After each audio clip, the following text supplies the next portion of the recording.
Hello, hello. Thank you for tuning in. This is Keisha Greaves. She is located in Cambridge, Massachusetts. She is in the fashion industry. She loves fashion.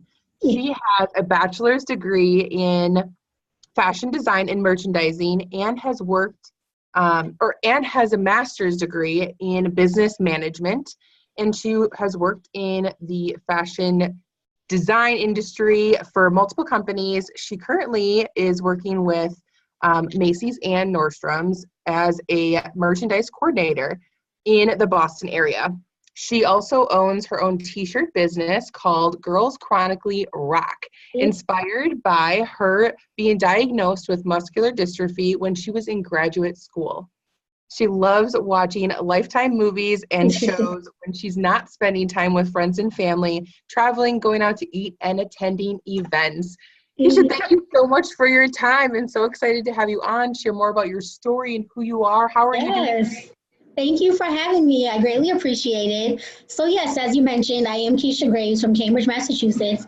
And I started my company, Girls Chronically Rock, because I was diagnosed with muscular dystrophy back in around 2010 when I was in graduate school receiving my master's. So it just came out of the blue. I would just be walking and my leg would just give out on me. And so just repeatedly falling and unable to get myself back up.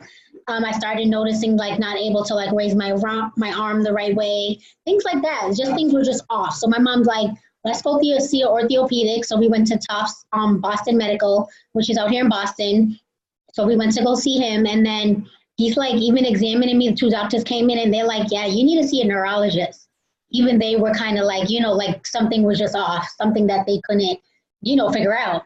So then I went to finally see a neurologist out here in Cambridge. I would never forget her. I still see her to this day. We had to stop seeing each other for a while due to insurance, but now everything's all fixed, and her name was Catherine Wang, and I saw her. We did possible every testing you can think of, EKG, MRI, muscle biopsy, where they took a piece of the muscle out from my leg. That was painful to test that. And then, and then it's but at that time, it's I still wasn't figuring out what was going on. I just thought, oh, maybe I just need to exercise more, lose some weight and everything will be all set, just brushing it off, but not really knowing what was to come. So that's when she finally diagnosed me with muscular dystrophy. I never heard of it before because, sometimes what we do when we get symptoms, we search on the internet. So I was like, oh, I have MS. I was putting myself with that. So then, that wasn't the case. So I'm like, muscular dystrophy, I never heard of that. And so I just started doing, all my research and doing everything I can, but still also during that time, just, I was in pretty much denial, not accepting the fact that what was to come, what's going to happen to me, what is muscular dystrophy, why is this happening? Just shut down with not really telling, family or friends what was going on. If I did go to job interviews, I would say oh yeah, I sprained my ankle or I was in a car accident, instead of just saying I had muscular dystrophy. So I wasn't even acknowledging the fact that I had it. Okay. But, fast forward a few years later, it's just, I just started writing my first blog, I think, living with limb-girdle muscular dystrophy. And I think it took that moment, as I'm writing the blog, oh, wow, I have muscular dystrophy. It took me probably typing it out, saying it out loud in my head, oh, wow. So it took that moment, and still, of course, still in some denial, but just more, just taking things day by day. So that's when, fast forward a few years later, Girls Chronically Rock comes in, because I knew I always wanted to have a fashion business, be my own entrepreneur. And I just thought of Girls Chronically Rock, and I wanted something with the word chronic in it, but I didn't know exactly what I wanted it to say. So I was just lying in bed one night, honestly, and I thought, Girls Chronically Rock. I liked the way it flowed, the way it sounded. And then I just ran with it from there. That's awesome. I love that. I love that you knew you wanted the word in there, but you didn't know what it was. So you have a little vision of it, but then you just let it grow to whatever it was going to be. So that's super fun. So so tell me something interesting, or tell us something interesting about you other than your MS, or not MS, you said MS earlier, muscular dystrophy. Tell us something interesting about your life that we wouldn't know about you. I'm a TV show fanatic. Everything I pretty much, if you ask me, my mom and sister, like they have to come to me to find out what shows are on tonight. Like I'm just, because I tell people my shows, honestly, I feel like keep me sane. Like even if say like I even have a bad day or have a fall, it's like, I don't know if it's watching like say other people's lives, like reality TV I watch, like watching them is like entertaining for me. And I just, I don't know, just something about it. And I mean, I watch everything from like shows on VH1, CW. I even still watch the Disney Channel.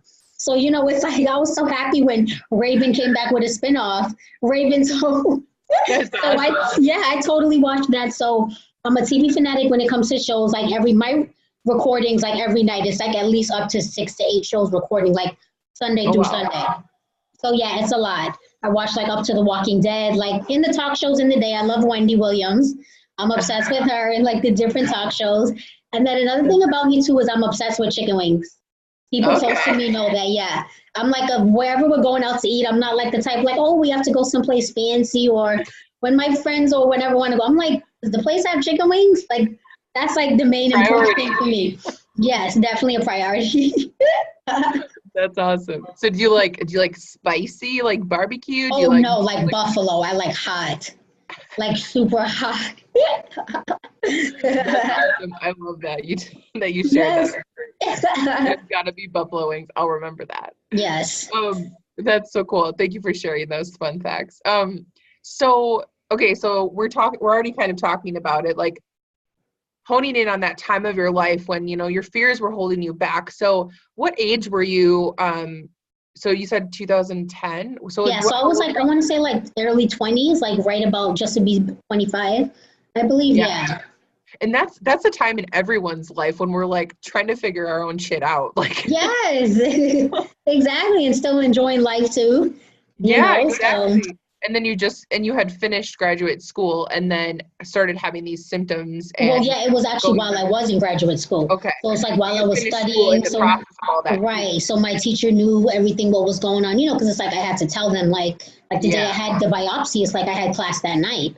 So I had to tell my teacher at the time, like, what was going on. And, she was very supportive, even my close friends, students in the class, because it's like they were kind of there when it kind of all started. So if anybody, they knew what exactly was going on. And then I'm still trying to figure it out too in the process.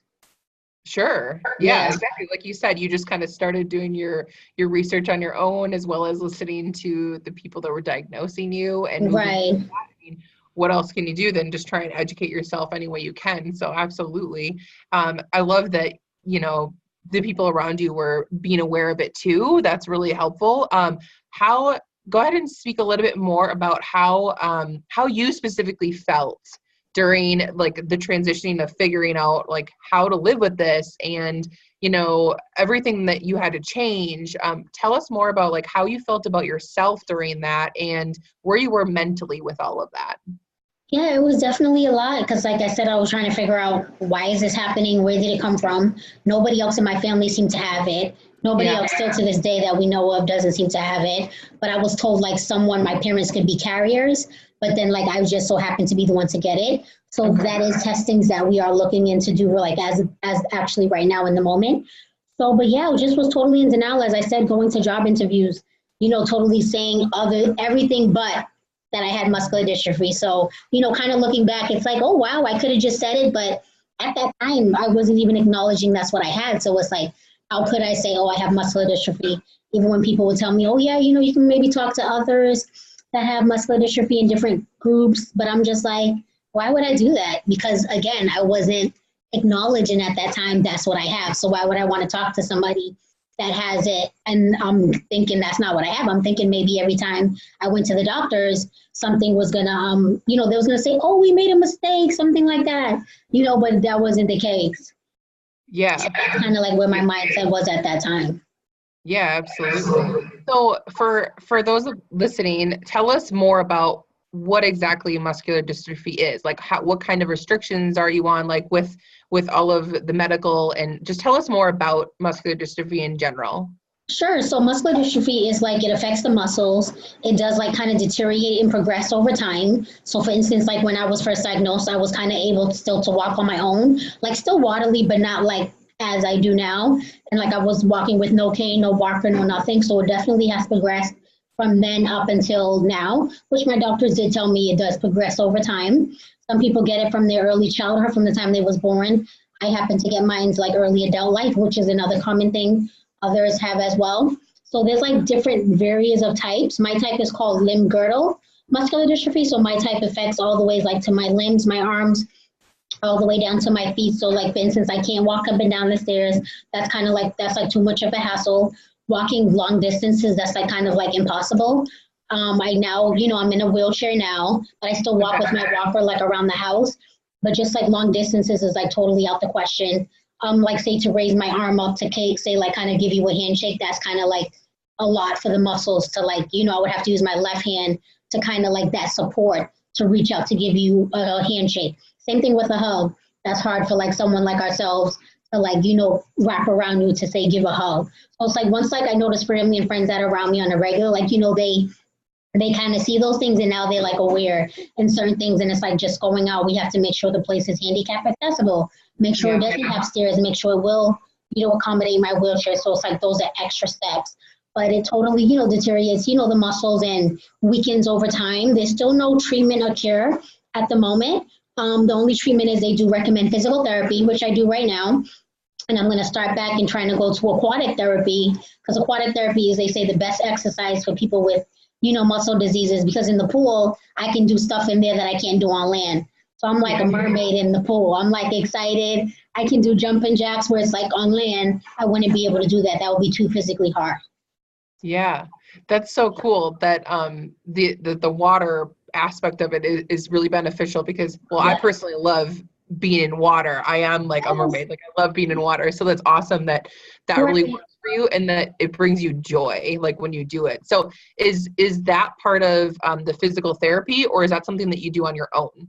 That is actually part of physical therapy. I actually go to a place out here called Spalding. It's like a rehab facility. And so like I just kind of make appointments and then I will go in and then there'll be a teacher there to kind of show me different exercises to do in the water as well. And then they have other classes that if I wanted to, I could attend, for exercising in the pool. Yeah, absolutely. That's great. So how often do you do physical therapy then? Do you go like once a week or is it more than that? Probably twice a week.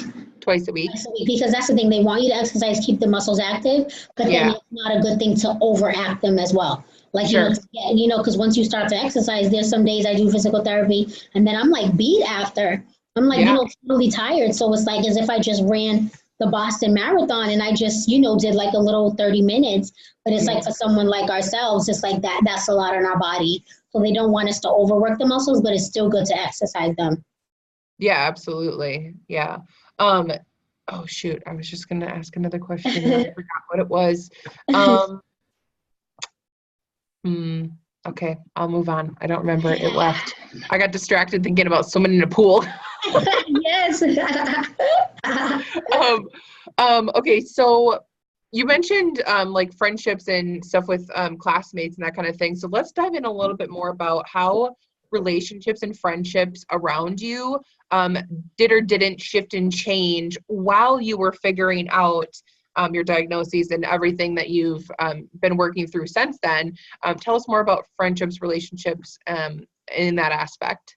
So as far as friendships, as I mentioned during that time, because I was in total denial, not really accepting what was going on. So I just kind of, wasn't accepting, kind of not really talking to anybody and letting them know like what exactly was going on. So I just kind of would shut them out. If they asked me, oh, do you want to go out or anything like that? I would just kind of say, oh, no, I just want to stay at home.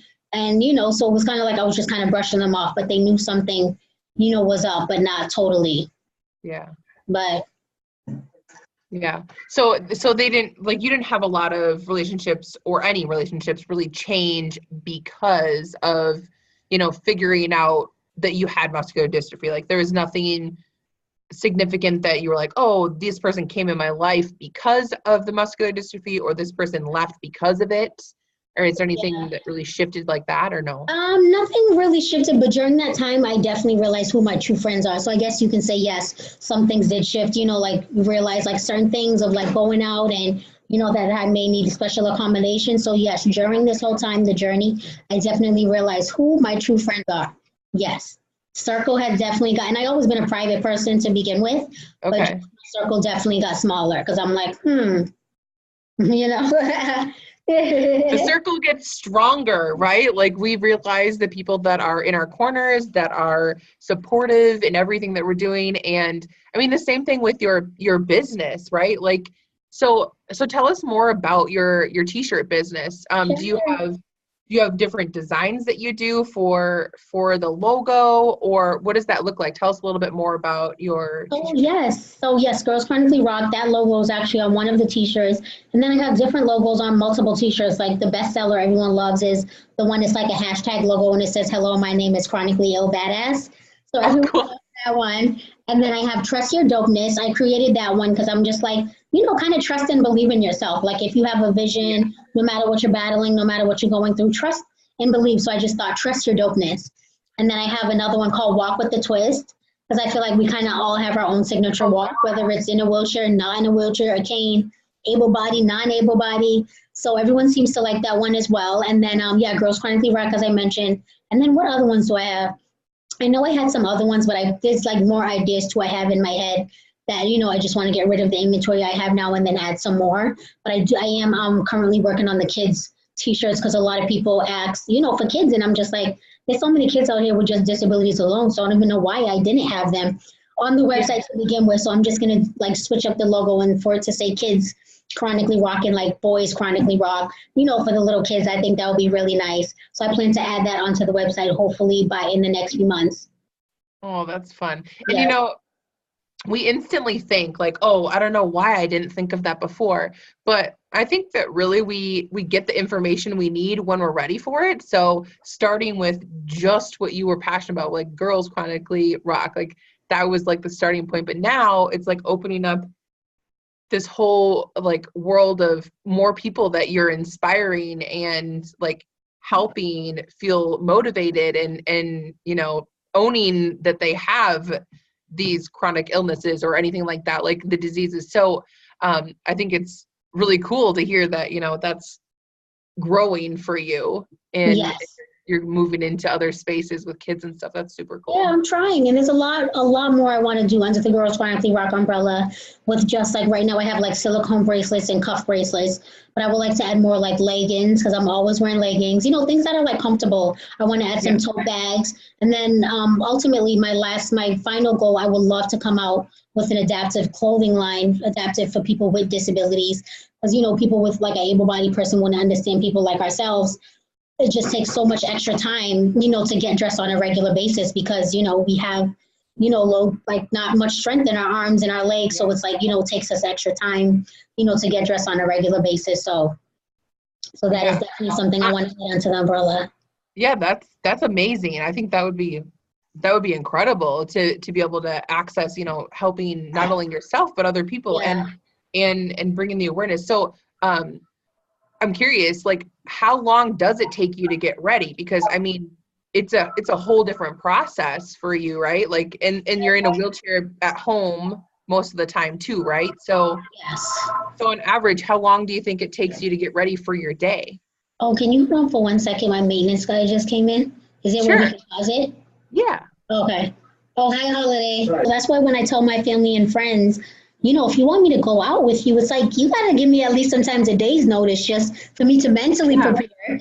Especially wintertime is the worst for like, on my bodies because that's like I just get more weak in the winter because it's like the cold like does something to my muscles.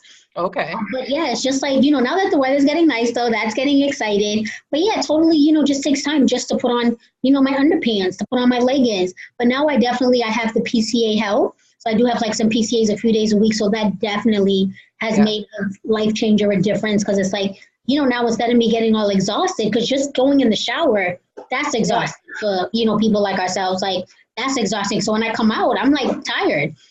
So now if I have a PCA here, at least I have that assistance of helping me get dressed so that like kind of, so my body's not super exhausted. But yeah, sometimes it could take just 30 minutes to probably just get dressed. Okay. Yeah, Yeah. for sure. So do you live on your own then too? Yes, I do live on my own, but my mom lives close by. Still lives in Cambridge because I was living with her before I moved into my own place. But Okay. where she lives, it was a lot of stairs. So, unfortunately, that was becoming very, very difficult just walking up and down the stairs. It was like some days I couldn't even leave the house, especially if it snowed. It's like because there was so many stairs. So when this apartment came open, I was just so happy.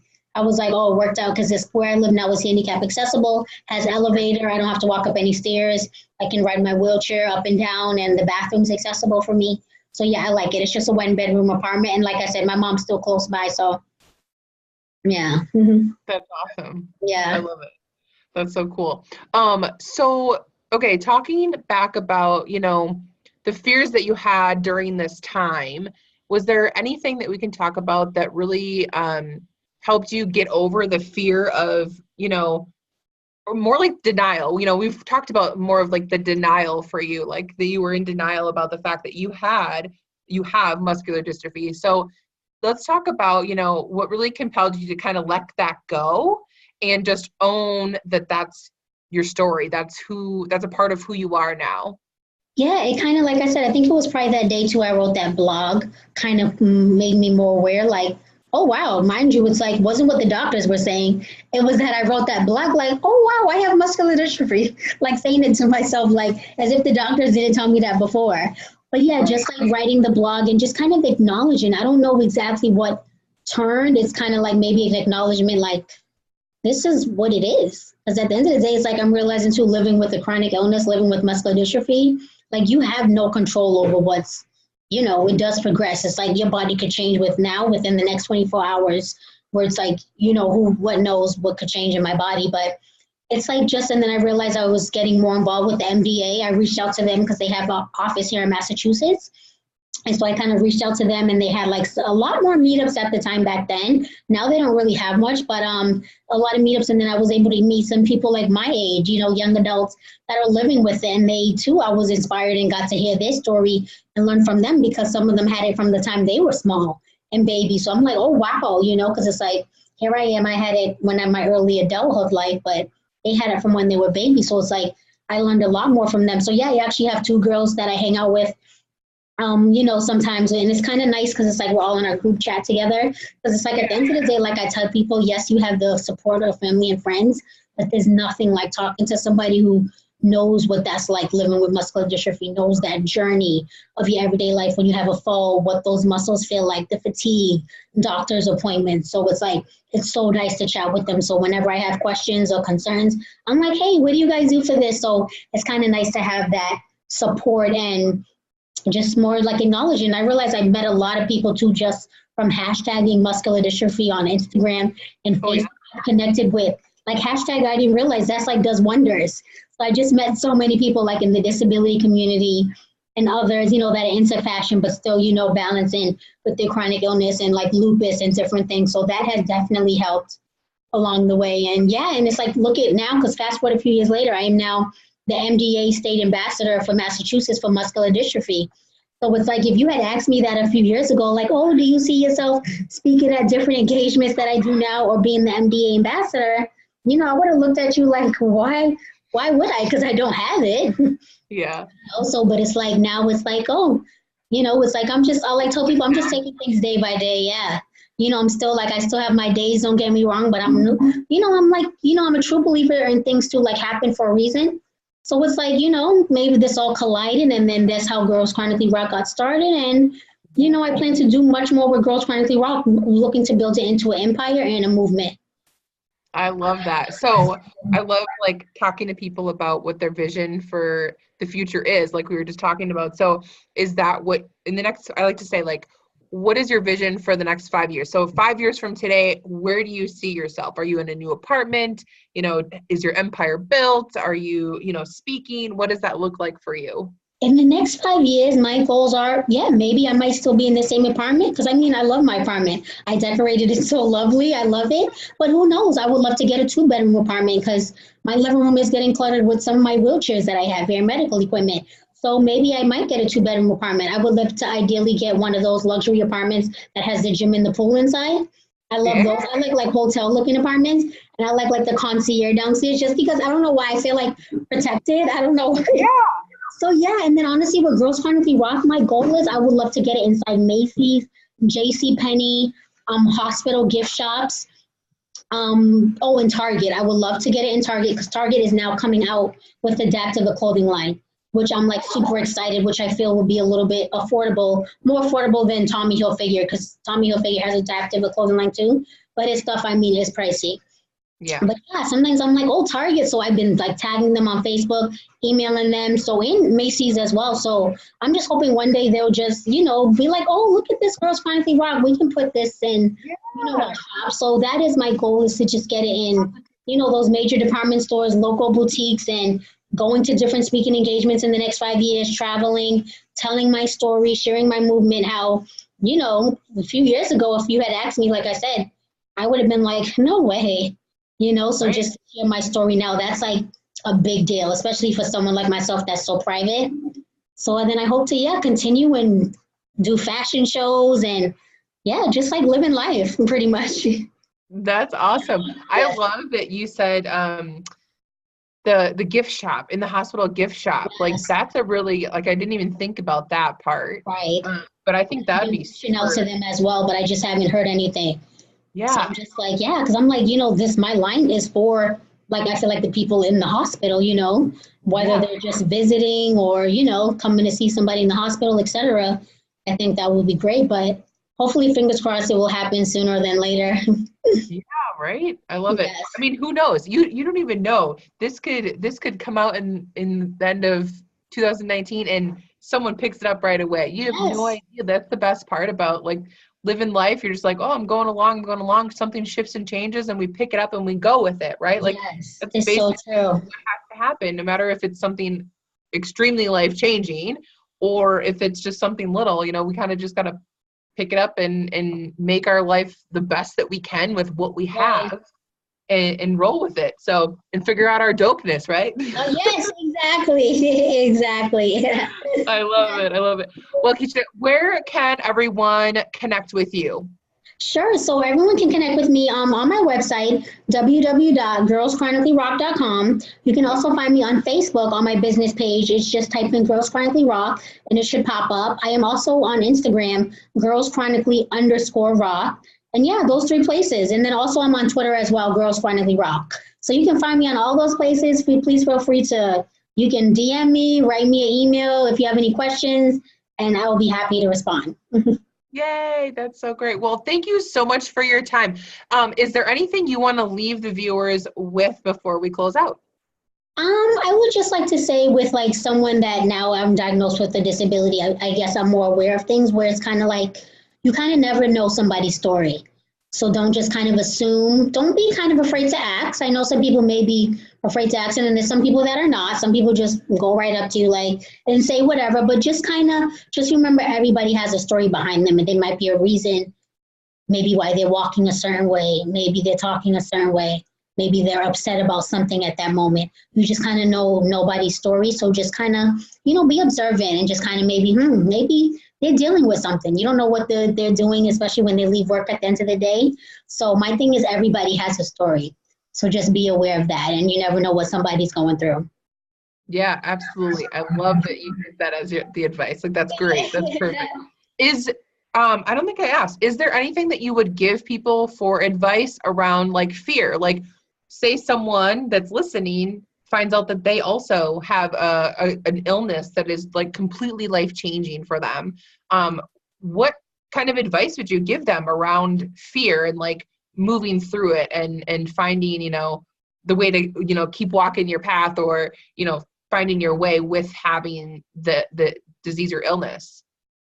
I would say, and I know everybody deals with things differently, but I know for me, like I said, I was in total denial. I would definitely say maybe first reach out to others that are maybe have the same illness as you.